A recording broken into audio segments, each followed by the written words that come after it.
قرآن کی فضیلت ہے۔ قرآن مجید اللہ تبارک و تعالیٰ کی وہ آخری کتاب ہے جس میں سابقہ تمام آسمانی کتابوں کی اور صحیفوں کی تعلیمات درج ہے۔ یہ کتاب کائنات کی روح اور حقیقی حیات ہے۔ اللہ تبارک و تعالیٰ نے اس کتاب کو سب سے اعلیٰ و عارفہ قرار دیا اور فرمایا ذالک الکتاب لا ریب فیہ، یہی وہ کتاب ہے جس میں کسی بھی طرح کی شک و شبہ نہیں ہے۔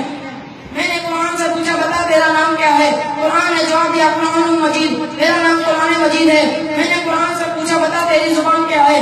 قرآن نے جواب دیا بلسان عربی مبین، میری زبان عربی ہے۔ میں نے قرآن سے پوچھا تیری حفاظت کی کیا گارنٹی ہے؟ قرآن نے جواب دیا انا نحن نزلنا الذکر وانا له لحافظون، میری حفاظت کی گارنٹی خود خالق کائنات نے لی ہے۔ میں نے قرآن سے پوچھا تجھ میں کسی طرح کی شک و شبہ تو نہیں؟ قرآن نے جواب دیا ذالک الکتاب لا ریب فیہ، اس میں کسی بھی طرح کی شک و شبہ نہیں ہے۔ میں نے قرآن سے پوچھا تو کس پر نازل ہوا؟ قرآن نے جواب دیا انزل علی محمد، میں محمد پر نازل ہوا۔ میں نے قرآن سے پوچھا تو کس کی طرف سے آیا؟ قرآن نے جواب دیا انزل من رب العالمین، میں رب العالمین کی طرف سے آیا۔ میں نے قرآن سے پوچھا تو کس مہینے میں آیا؟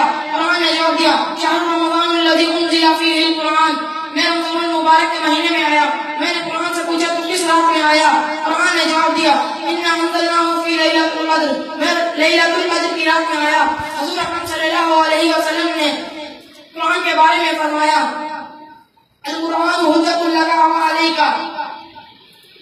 قرآن قیامت کے دن قرآن یا تو تیرے حق میں گواہ ہوگا یا پھر تیرے خلاف گواہ ہوگا۔ علی کملی والے نے فرمایا میری امت کے معزز لوگ حاملین قرآن ہوں گے، اور فرمایا تم میں سے سب سے بہترین انسان وہ ہے جو قرآن کریم کو سیکھے اور دوسروں کو سکھائے۔ یہ اس قدر قدیم کتاب ہے کہ اس کے بارے میں اللہ تبارک و تعالیٰ نے خود فرمایا اگر ہم یہ قرآن پہاڑوں پر اتار دیتے تو پہاڑ یہ دیکھ کر خوف سے پھٹ جاتے، اور یہ قرآن وہ راستہ بتاتا ہے جو سب سے سیدھا ہے اور ایمان والوں کو خوشخبری سناتا ہے۔ دعا ہے کہ اللہ تعالیٰ ہم سب کو اس پر عمل کرنے کی توفیق عطا فرمائے اور قرآن سے پیار اور محبت کرنے کی توفیق عطا فرمائے۔